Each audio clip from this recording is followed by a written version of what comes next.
Welcome to today's Triple Z. The Triple Z podcast is a daily program that you can use to help you fall asleep each night. Just turn down the volume, lay back, relax, and enjoy as you fall asleep.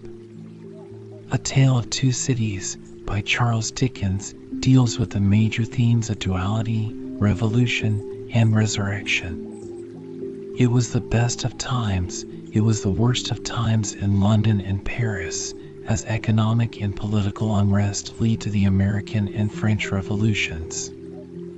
The main characters in Dickens' A Tale of Two Cities, Dr. Alexander Manette, Charles Darnay, and Sidney Carton, are all recalled to life or resurrected in different ways as turmoil erupts. If you enjoy our program, please be sure to write us a review on your podcast platform and share us with a friend. You both might sleep just a little better at night. Our website is Triple Z. That's 3zs.media. You can also like and share our content on Facebook or our Instagram account ZZZ Media Podcast. Music for today's episode was provided by Gaia's Symphony on Apple Music. Chapter 19. An Opinion. Worn out by anxious watching, Mr. Lorry fell asleep at his post. On the 10th morning of his suspense, he was startled by the shining of the sun into the room where a heavy slumber had overtaken him when it was dark night. He rubbed his eyes and roused himself, but he doubted, when he had done so, whether he was not still asleep. For, going to the door of the doctor's room and looking in, he perceived that the shoemaker's bench and tools were put aside again, and that the doctor himself sat reading at the window. He was in his usual morning dress, and his face, which Mr. Lorry could distinctly see, though still very pale, was calmly studious and attentive. Even when he had satisfied himself that he was awake, Mr. Lorry felt giddily uncertain for some few moments whether the late shoemaking might not be a disturbed dream of his own, for did not his eyes show him his friend before him in his accustomed clothing and aspect, and employed as usual, and was there any sign within their range that the change of which he had so strong an impression had actually happened? It was but the inquiry of his first confusion and astonishment, the answer being obvious. If the impression were not produced by a real corresponding and sufficient cause, how came he, Jarvis Lorry, there? How came he to have fallen asleep, in his clothes, on the sofa in Dr. Manette's consulting room, and to be debating these points outside the doctor's bedroom door in the early morning? Within a few minutes, Miss Pross stood whispering at his side. If he had any particle of doubt left, her talk would of necessity have resolved it, but he was by that time clear-headed, and had none. He advised that they should let the time go by until the regular breakfast hour, and should then meet the doctor as if nothing unusual had occurred. If he appeared to be in his customary state of mind, Mr. Lorry would then cautiously proceed to seek direction and guidance from the opinion he had been, in his anxiety, so anxious to obtain. Miss Pross, submitting herself to his judgment, the scheme was worked out with care. Having abundance of time for his usual methodical toilette, Mr. Lorry presented himself at the breakfast hour in his usual white linen and with his usual neat leg. The doctor was summoned in the usual way, and came to breakfast. So far as it was possible to comprehend him without overstepping those delicate and gradual approaches which Mr. Lorry felt to be the only safe advance, he at first supposed that his daughter's marriage had taken place yesterday. An incidental allusion, purposely thrown out, to the day of the week and the day of the month, set him thinking and counting, and evidently made him uneasy.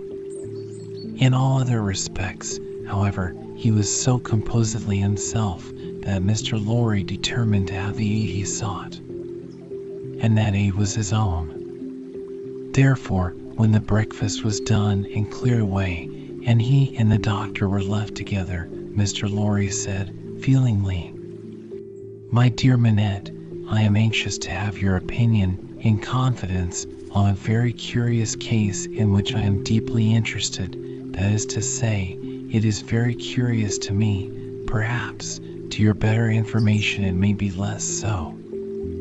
Glancing at his hands, which were discolored by his late work, the doctor looked troubled and listened attentively. He had already glanced at his hands more than once. Dr. Manette, said Mr. Lorry, touching him affectionately on the arm, the case is the case of a particularly dear friend of mine. Pray give your mind to it, and advise me well for his sake, and above all, for his daughters, my dear Manette. If I understand, said the doctor, in a subdued tone, some mental shock dash? Yes. Be explicit, said the doctor. Spare no detail. Mr. Lorry saw that they understood one another and proceeded. My dear Manette, it is the case of an old and a prolonged shock of great acuteness and severity to the affections, the feelings, that as you express it, the mind. The mind. It is the case of a shock under which the sufferer was borne down, one cannot say for how long, because I believe he cannot calculate the time himself, and there are no other means of getting at it. It is the case of a shock from which the sufferer recovered, by a process that he cannot trace himself, as I once heard him publicly relate in a striking manner. It is the case of a shock from which he is recovered so completely as to be a highly intelligent man, capable of close application of mind and great exertion of body, and of constantly making fresh additions to his stock of knowledge, which was already very large. But, unfortunately, there has been, he paused and took a deep breath, a slight relapse. The doctor, in a low voice, asked, of how long duration? 9 days and nights. How did it show itself? I infer, glancing at his hands again, in the resumption of some old pursuit connected with the shock. That is the fact. Now, did you ever see him? Asked the doctor, distinctly and collectively, though in the same low voice, engaged in that pursuit originally? Once. And when the relapse fell on him, was he in most respects, or in all respects, as he was then? I think in all respects. You spoke of his daughter. Does his daughter know of the relapse? No. It has been kept from her, and I hope will always be kept from her. It is known only to myself and to one other who may be trusted. The doctor grasped his hand and murmured, that was very kind. That was very thoughtful. Mr. Lorry grasped his hand in return, and neither of the two spoke for a little while. Now, my dear Manette, said Mr. Lorry, at length, in his most considerate and most affectionate way, I am a mere man of business, and unfit to cope with such intricate and difficult matters. I do not possess the kind of information necessary. I do not possess the kind of intelligence I want guiding. There is no man in this world on whom I could so rely for right guidance as on you. Tell me, how does this relapse come about? Is there danger of another? Could a repetition of it be prevented? How should a repetition of it be treated? How does it come about at all? What can I do for my friend? No man ever can have been more desirous in his heart to serve a friend than I am to serve mine, if I knew how. But I don't know how to originate in such a case. If your sagacity, knowledge, and experience could put me on the right track, I might be able to do so much. Unenlightened and undirected, I can do so little. Pray discuss it with me. Pray enable me to see it a little more clearly, and teach me how to be a little more useful. Dr. Manette sat meditating after these earnest words were spoken, and Mr. Lorry did not press him. I think it probable, said the doctor, breaking silence with an effort, that the relapse you have described, my dear friend, was not quite unforeseen by its subject. Was it dreaded by him? Mr. Lorry ventured to ask. Very much. He said it with an involuntary shudder. You have no idea how such an apprehension weighs on the sufferer's mind, and how difficult, how almost impossible it is for him to force himself to utter a word upon the topic that oppresses him. Would he, asked Mr. Lorry, be sensibly relieved if he could prevail upon himself to impart that secret brooding to anyone when it is on him? I think so. But it is, as I have told you, next to impossible. I even believe it in some cases to be quite impossible. Now, said Mr. Lorry, gently laying his hand on the doctor's arm again, after a short silence on both sides, to what would you refer this attack? I believe, returned Dr. Manette, that there had been a strong and extraordinary revival of the train of thought and remembrance that was the first cause of the malady. Some intense associations of a most distressing nature were vividly recalled, I think. It is probable that there had long been a dread lurking in his mind that those associations would be recalled, say, under certain circumstances, say, on a particular occasion. He tried to prepare himself in vain. Perhaps the effort to prepare himself made him less able to bear it. Would he remember what took place in the relapse?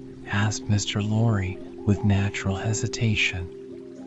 The doctor looked desolately round the room, shook his head, and answered, in a low voice, not at all. Now, as to the future, hinted Mr. Lorry.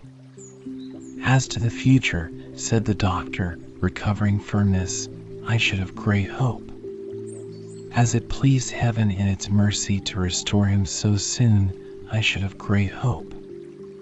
He, yielding under the pressure of a complicated something, long dreaded and long vaguely foreseen and contended against, and recovering after the cloud had burst and passed, I should hope that the worst was over. Well, that's good comfort. I am thankful, said Mr. Lorry. I am thankful, repeated the doctor, bending his head with reverence. There are two other points, said Mr. Lorry, on which I am anxious to be instructed. I may go on. You cannot do your friend a better service. The doctor gave him his hand. To the first, then. He is of a studious habit and unusually energetic. He applies himself with great ardor to the acquisition of professional knowledge, to the conducting of experiments, to many things. Now, does he do too much? I think not. It may be the character of his mind to be always in singular need of occupation. That may be, in part, natural to it, in part, the result of affliction. The less it was occupied with healthy things, the more it would be in danger of turning in the unhealthy direction. He may have observed himself and made the discovery. You are sure that he is not under too great a strain? I think I am quite sure of it. My dear Manette, if he were overworked now, dash. My dear Lorry, I doubt if that could easily be. There has been a violent stress in one direction, and it needs a counterweight. Excuse me, as a persistent man of business. Assuming for a moment that he was overworked, it would show itself in some renewal of this disorder? I do not think so. I do not think, said Dr. Manette with the firmness of self-conviction, that anything but the one train of association would renew it. I think that, henceforth, nothing but some extraordinary jarring of that cord could renew it.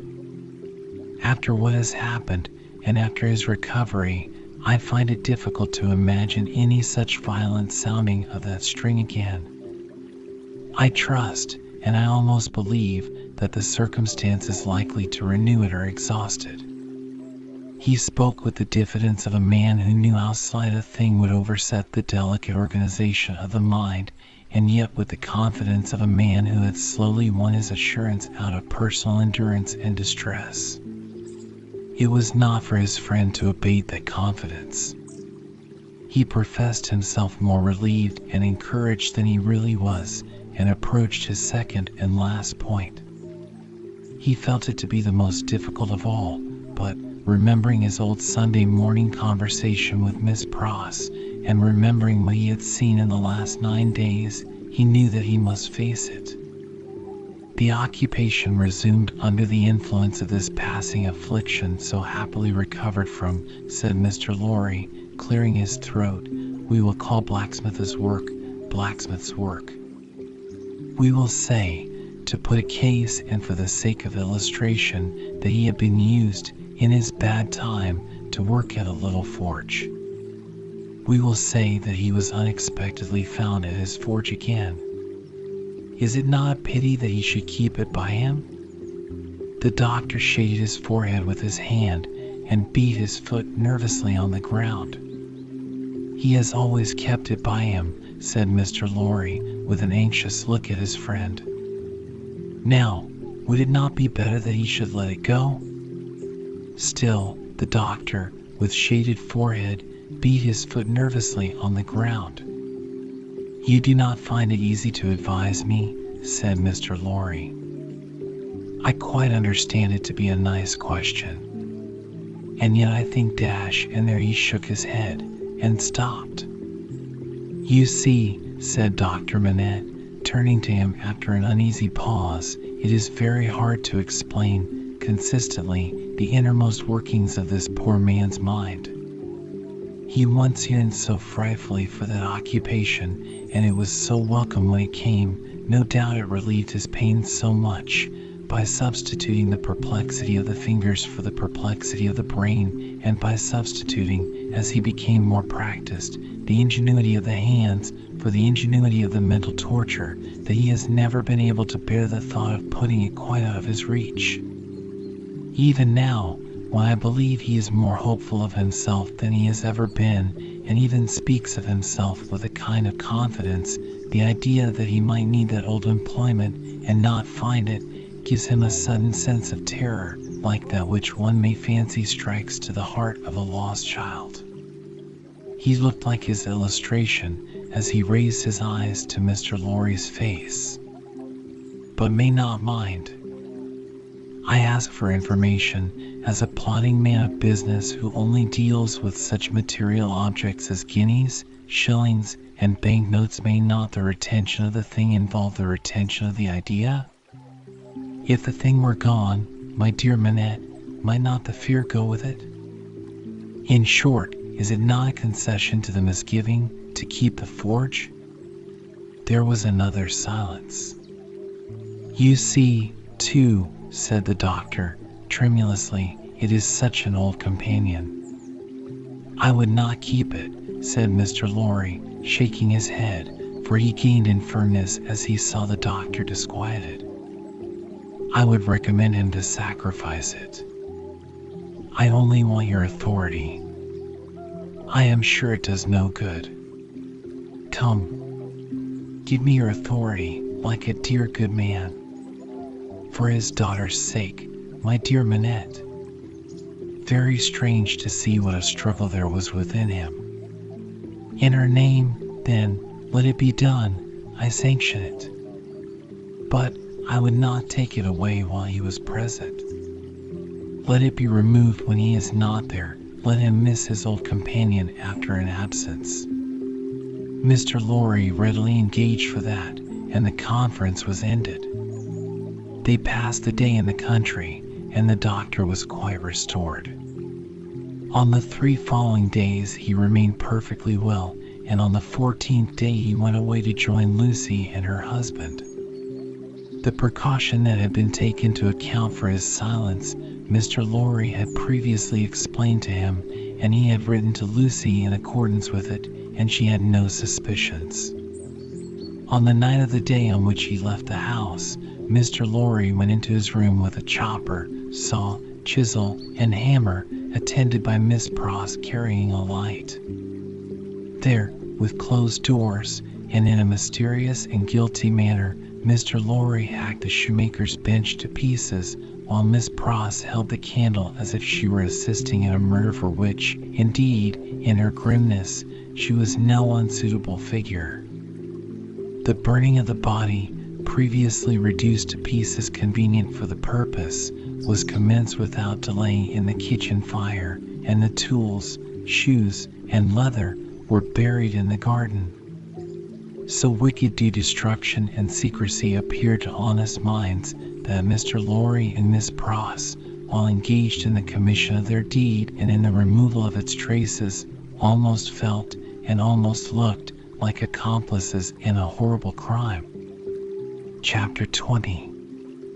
A Plea. When the newly married pair came home, the first person who appeared to offer his congratulations was Sidney Carton. They had not been at home many hours when he presented himself. He was not improved in habits, or in looks, or in manner, but there was a certain rugged air of fidelity about him which was new to the observation of Charles Darnay. He watched his opportunity of taking Darnay aside into a window and of speaking to him when no one overheard. "Mr. Darnay," said Carton, "I wish we might be friends." "We are already friends, I hope." "You are good enough to say so, as a fashion of speech, but I don't mean any fashion of speech. Indeed, when I say I wish we might be friends, I scarcely mean quite that either." Charles Darnay, as was natural, asked him, in all good humor and good fellowship, what he did mean. "Upon my life," said Carton, smiling, "I find that easier to comprehend in my own mind than to convey to yours. However, let me try. You remember a certain famous occasion when I was more drunk than usual?" "I remember a certain famous occasion when you forced me to confess that you had been drinking." "I remember it too. The curse of those occasions is heavy upon me, for I always remember them. I hope it may be taken into account one day, when all days are an end for me. Don't be alarmed. I am not going to preach. I am not at all alarmed. Earnestness in you is anything but alarming to me." "Ah," said Carton, with a careless wave of his hand, as if he waved that away. "On the drunken occasion in question, one of a large number, as you know, I was insufferable about liking you and not liking you. I wish you would forget it." "I forgot it long ago." Fashion of speech again. "But, Mr. Darnay, oblivion is not so easy to me as you represent it to be to you. I have by no means forgotten it, and a light answer does not help me to forget it." "If it was a light answer," returned Darnay, "I beg your forgiveness for it.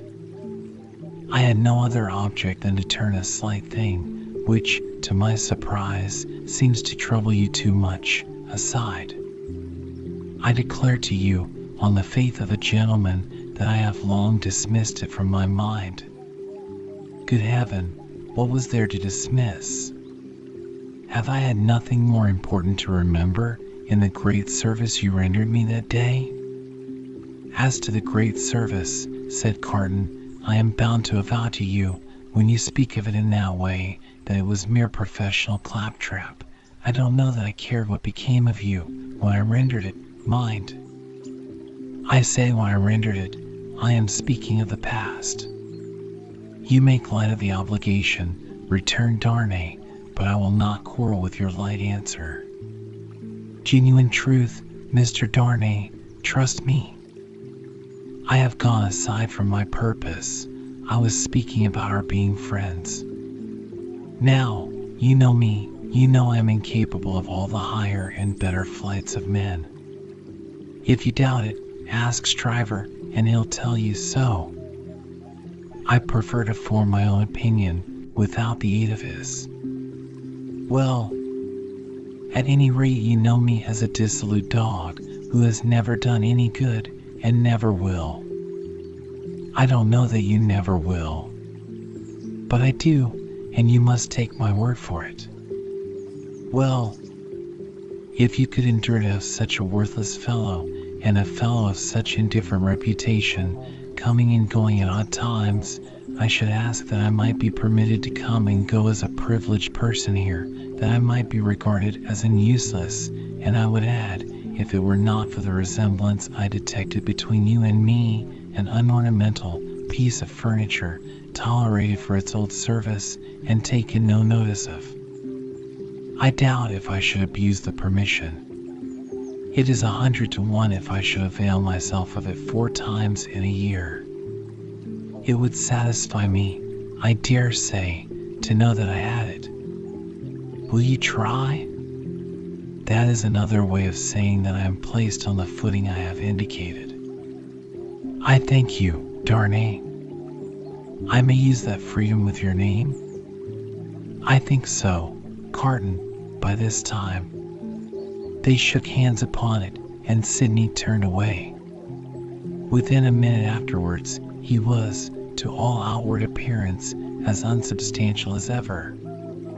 When he was gone, and in the course of an evening passed with Miss Pross, the doctor, and Mr. Lorry, Charles Darnay made some mention of this conversation in general terms, and spoke of Sidney Carton as a problem of carelessness and recklessness.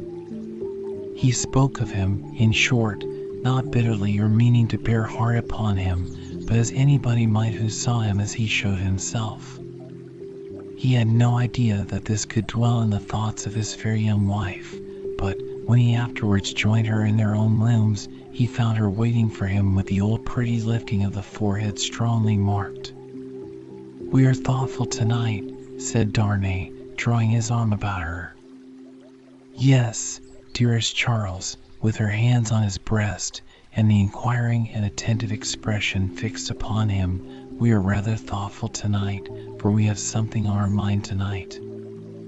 "What is it, my Lucy?" "Will you promise not to press one question on me, if I beg you not to ask it?" "Will I promise? What will I not promise to my love?" "What, indeed?" with his hand putting aside the golden hair from the cheek, and his other hand against the heart that beat for him. "I think, Charles, poor Mr. Carton deserves more consideration and respect than you expressed for him tonight." "Indeed, my own? Why so?" "That is what you are not to ask me. But I think I know he does. If you know it, it is enough. What would you have me do, my life?" "I would ask you, dearest, to be very generous with him always, and very lenient on his faults when he is not by. I would ask you to believe that he has a heart he very, very seldom reveals, and that there are deep wounds in it. My dear, I have seen it bleeding." "It is a painful reflection to me," said Charles Darnay, quite astounded that I should have done him any wrong. "I never thought this of him. My husband, it is so. I fear he is not to be reclaimed. There is scarcely a hope that anything in his character or fortunes is reparable now. But I am sure that he is capable of good things, gentle things, even magnanimous things." She looked so beautiful in the purity of her faith in this lost man that her husband could have looked at her as she was for hours. "And, oh my dearest love," she urged, clinging nearer to him, laying her head upon his breast, and raising her eyes to his, "remember how strong we are in our happiness, and how weak he is in his misery." The supplication touched him home. "I will always remember it, dear heart. I will remember it as long as I live." He bent over the golden head, and put the rosy lips to his, and folded her in his arms. If one forlorn wanderer then pacing the dark streets could have heard her innocent disclosure, and could have seen the drops of pity kissed away by her husband from the soft blue eyes so loving of the husband, he might have cried to the night and the words would not have parted from his lips for the first time. God bless her for her sweet compassion.